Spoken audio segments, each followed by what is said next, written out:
Hi అండి, welcome back to lights on food and vlogs. ఈరోజైతే నేను టమాటా రసం చేసి చూపించబోతున్నానండి. చాలా సింపుల్గా టేస్టీగా ఎలా చేయాలో చూద్దాం. ముందుగా స్టవ్ ఆన్ చేసి ఒక 3 టమాటాలను 4 ముక్కలుగా కట్ చేసి వేసుకోవాలండి. అందులోనే నిమ్మకాయ సైజ్ అంత చింతపండు, కొద్ది వాటర్ పోసుకొని ఉడికించుకోవాలి.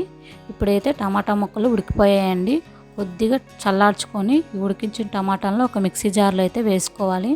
ఇప్పుడు ఇందులోనే ధనియాలు, జీలకర్ర, మిరియాలు, మెంతులు, తగినంత సాల్ట్ వేసుకొని మిక్సీ అయితే పట్టుకోవాలండి.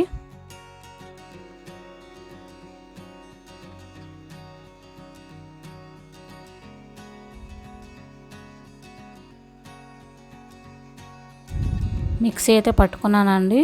ఇప్పుడు రసానికి తగినన్ని వాటర్ పోసుకొని వడకట్టుకోవాలి.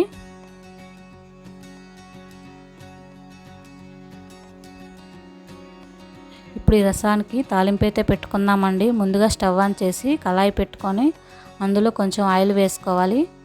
ఆయిల్ హీట్ అయ్యాక జీలకర్ర, ఆవాలు, ఎండుమిర్చి, కరివేపాకు, ఒక చిటికెడు పసుపు వేసుకోవాలి.